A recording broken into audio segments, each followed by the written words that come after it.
Hi and welcome everyone. My name is Maximilian. I'm working for EclipseSource, and today I would like to talk to you about Theia Cloud, which is a framework to run Theia-based products in the cloud. Why did we launch that project? What is our motivation and our goals? The main motivation that we had that was driving us is to simplify the deployment of Theia-based products. We deploy Theia-based products as part of our daily routine, and we just wanted to make that more simple. The goals for that project were to get a great end user performance. So it should run the apps in a decent fashion so that the users feel like a desktop application in an ideal case. Nevertheless, we want to minimize resource usage on the resources that we use in the backend to run those applications. And last but not least, we also want to flatten the learning curve for adopters while still being extensible and customizable. So what is Theia Cloud? It's a framework for hosting web-based tools and IDEs. It's based on Kubernetes. It's actually vanilla Kubernetes. It only has a very thin additional abstraction layer on top. And it is focused, as the name already implies, on Theia-based products. You can run other products. So we have customers that run VS Code-based products on it. We follow a convention over configuration approach, meaning that you only have to provide very minimal information to be able to run a product, but you can then configure more over time to get a different experience. And we also offer additional but optional functionality on top, and we'll come to that over the course of my presentation. So what are the components that make up Theia Cloud? We have the Theia Cloud operator. The operator is responsible for deploying sessions, where session is the term that we use for an instance of an app that was deployed for one particular user with one particular workspace that they can store their files in. So for example, a C++ editor for user Maximilian with workspace 123. What the Theia Cloud operator also does, therefore, is attach workspaces to a session, and users can have multiple workspaces, obviously. Then there's the Theia Cloud service. This is an API for requesting sessions.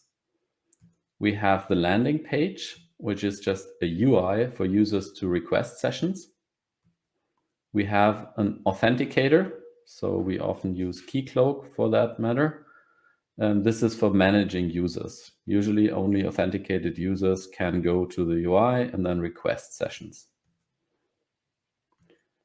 And last but not least, we also have Theia Cloud Monitor, which is an optional component. This is about monitoring deployed sessions, for example, to shut down sessions where the users became inactive for a predefined amount of time.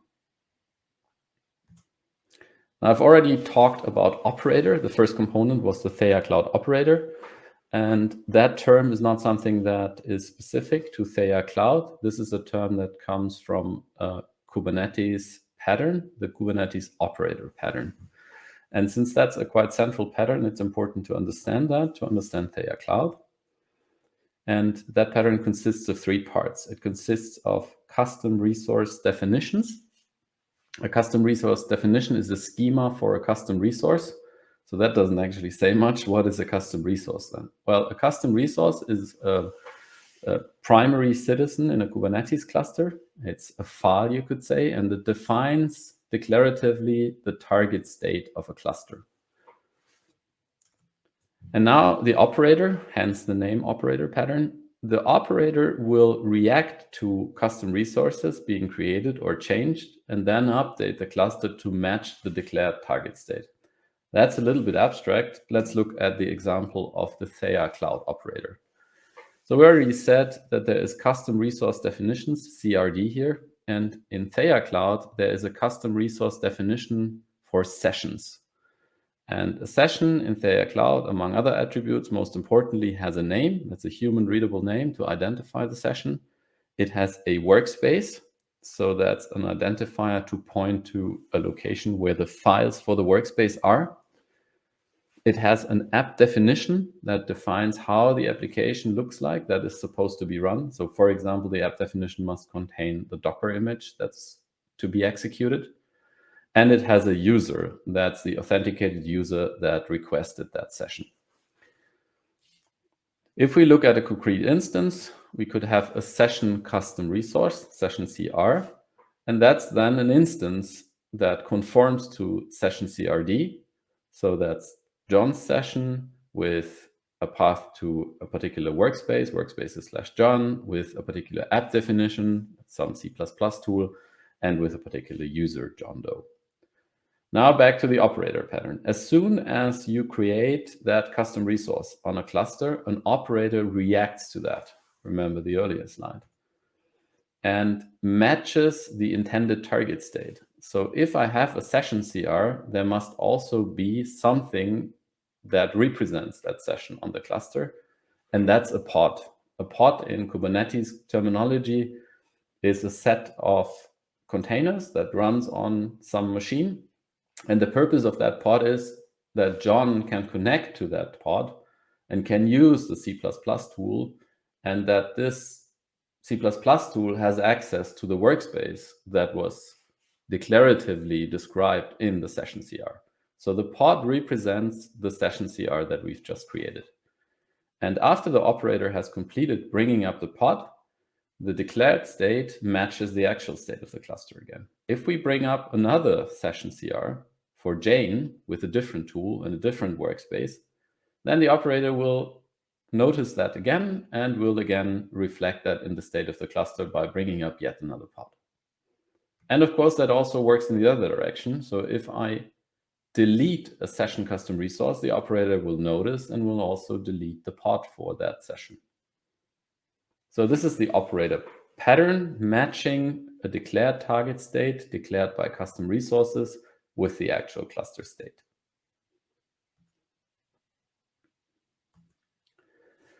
Now, one last slide before we go to a demo about the architecture of Theia Cloud.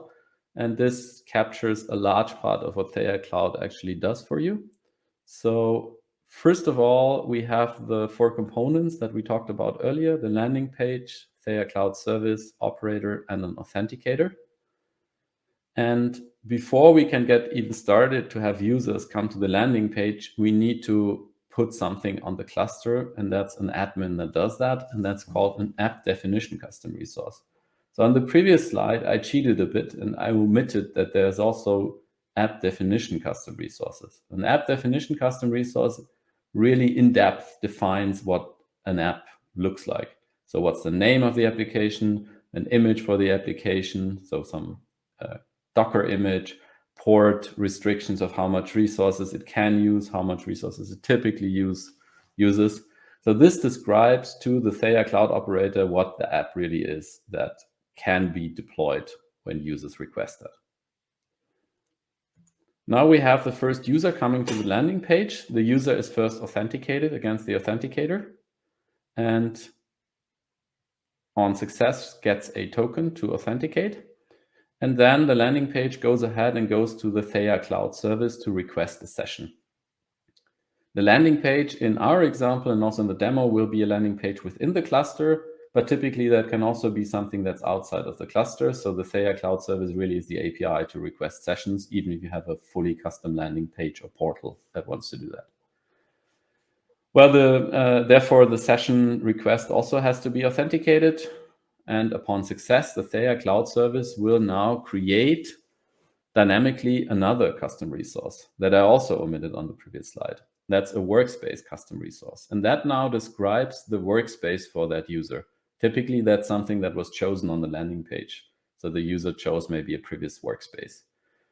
And if there is no workspace, it can also be created from scratch. In our case, it's created from scratch. The workspace will have a name, a user that the workspace is for, and some parameters to define where the storage is in the cloud infrastructure. The cloud operator will react to the creation of the workspace custom resource and will create a persistent volume for that user. So again, following the operator pattern. And now finally, the Theia Cloud Service will do what we already discussed. It will create a session CR. And the session CR is what we saw on the previous slide. So it defines a workspace in an app definition, but it does not do that in place. It actually references a workspace custom resource and an app definition custom resource. And the set of those three custom resources now represents a session for a user with a particular workspace and for a particular application. So for example, a C++ tool running on workspace of John running on that cluster. Now, once the session CR is present, the cloud operator will react to that again, and it will now bring up a pod with that particular Theia-based application connected to a persistent volume. Once that's done, we now know where the pod is running. So we have a URL, and this is now also running in the opposite direction. So now the cluster state is reflected in a custom resource. In this case, we put the URL of the session into the custom resource. The Theia Cloud Service can get the URL from there, can provide it back to the landing page, and now finally, the landing page can forward the user to the pod. One last step, that could still be maybe a request from outside that was not authenticated. We authenticate that again, and then we are in the Theia-based app, and we can use the Theia-based app. Demo time. Let's look at that in a live demo. What I have here is a Kubernetes dashboard that connects to a cluster running locally on my machine. I run that with Minikube. And what we can already see here is that you can just use default Kubernetes tools to work with Theia Cloud. There's nothing special about that. That's customized to Theia Cloud. I can see that there is 3 pods running. One pod for the service, so that's the Theia Cloud Service, one pod for the landing page, and one pod for the Theia Cloud operator. I can reach those things from outside with an ingress. An ingress is a set of rules to make some of the pods services available to the outside, and I can see there is a rule for the landing page. And actually, I can even navigate there right away. So I'll now navigate to the landing page. The landing page will immediately, if you remember the previous slide, forward me to the authentication. So I will now have to sign in. And once I sign in, session gets requested.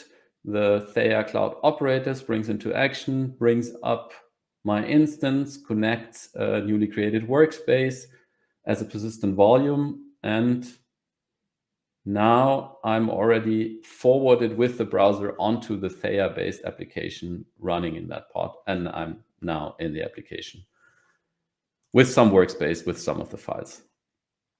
Now, if I go back to the dashboard and I go back to pods, I can now see that there is one more pod. This one. This is a pod that runs my workspace now, the workspace where we saw the front end to here. If I go to custom resource definitions, this is, as I said, a first level entity that's known to the cluster. So again, I need no special tooling to look at that. And I can see that there's 3 custom resource definitions from Theia Cloud. That's app definition. And for each custom resource definition, you see all custom resources named objects here that conform to that. And we have one custom resource that's an app definition. We can quickly look at that. That's some JSON that makes up the Theia Cloud demo app. Most importantly, here is a Docker image that it uses, and here's some configuration to limit the resources and to announce how much resources that particular app will use. If we go back to custom resource definitions, there is a second one for workspaces. And for workspaces, there's now also one instance, one custom resource. And if I look at that, this is the cloud storage location where my workspace is at. And I can see that's a workspace for my particular user. And if we now go back, the most important one, the session custom resource definition, there's one session running here. and that's my session. And you can see that the session runs at a particular URL. That was where we connected to. It's for my user, and it's referencing a workspace and also an app definition custom resource.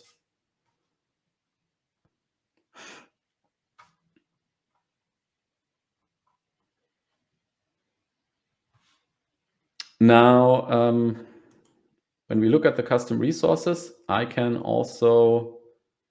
have the app still running here. I can also go ahead and change something at the custom resources.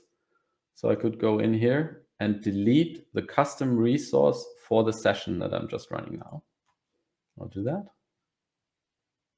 And when we go back here, you'll notice that the application is now offline. That is because the pod that was corresponding to this session was brought down by the operator to match the declared target state with the actual target state. Again, I have only the 3 default pods left. This one is offline, and on reload, it's not there anymore. The application has gone offline. Now, to summarize what we've seen so far. So Theia Cloud is a minimalistic framework for deploying Theia-based apps. The key facts about it is vanilla Kubernetes. You have already seen that in the demo. You can just use default Kubernetes tools to look at running Theia Cloud instances. It's highly extensible. It has a very minimal runtime overhead because it makes use of Kubernetes and doesn't add much on top. And at any time, you can also try that yourself. There is try.theia-cloud.io. It's a cluster where we host 3 different applications that are representative of different Theia-based applications, and you can take a look there. One application is Theia Blueprint. One application is a CDT tool, CDT-like tool, and one application is a modeling tool. If you would like to know more about Theia Cloud, please go to theia-cloud.io. But there's one more thing, and I find that rather important.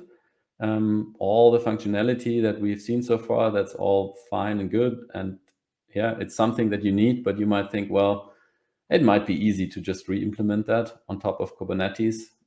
There's not so much on top. But what really I find important about Theia Cloud, it's more than just this functionality. It's also about leveraging collective intelligence and collective knowledge of hosting Theia-based applications in the cloud. Because there's many things to consider that are not really functional. Security, for instance, right? It would be very bad if someone could access the workspace of another person. Misuse prevention, right? People try crypto mining, try to host illegal content on those instances. Resource management. It's really important that you don't waste resources on this cluster, especially if you have many, many users. Monitoring. How do you monitor the instances? How do you make sure that you bring inactive instances down? Testing, right? How do you test those kinds of instances? Fault tolerance and so on.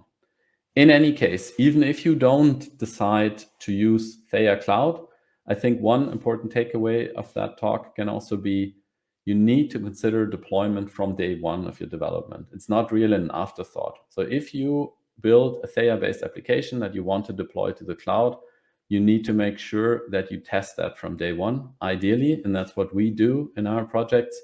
You will have a test cluster, and every PR that gets built will deploy a version of your product onto the test cluster, run some end-to-end tests, and collect metrics, how well that performs on the test cluster. And with that, I would like to close. Thank you very much for joining that session. If you have any more questions on that, do not hesitate to contact me. If you go to the webpage, there's contact details. Again, that's Eclipse. That's Eclipse, yeah. That's theia-cloud.io. We've got one question in the chat here if you want to answer it. Yep. So the question is, does that mean we can right size, resource-wise, our containers? Would you have any sizing recommendations for the Theia world? Yeah, so actually we just looked at that very recently, and the sizing requirements vary a lot based on which kind of Theia-based applications you run. But to give you some rough numbers, if you only run Theia without any major, yeah, that's already difficult to say, without a lot of extensions, then you will need roughly a container with about 300 megabytes of RAM, which reminds me that mostly, that's what we observed, the real limit is the amount of available memory, not so much the compute power of the particular nodes. As soon as you add extensions, you quickly run into more RAM requirements, in particular if those extensions start external processes. So to name one thing, if you run a Java development environment and you use JDTLS, you will quickly use a lot more. So that goes to around 1 gigabyte of RAM that you will need for that. And especially if you run Java processes in general, they use much more memory. If we look at something like CDT Cloud, which is a Theia-based application for doing C editing, that's around 300-400 megabytes that you need per user. And a common CDT Cloud, a dev tool. So now we have CDT in CDT. Yeah, exactly. That's what we have. And maybe one interesting thought anyway, that's also why it's so important to consider deployment from day one, is also the cost, right? If you run that on your test cluster, you quickly get an idea what the resource consumption is and how large your memory and compute power needs to be, because that's also important for planning. It will cost some money to host people on that cloud, and that largely depends on your memory consumption. Yeah. So key takeaway stays the same. Consider deployment from day one of your development. If you have any more questions, then do not hesitate to contact me.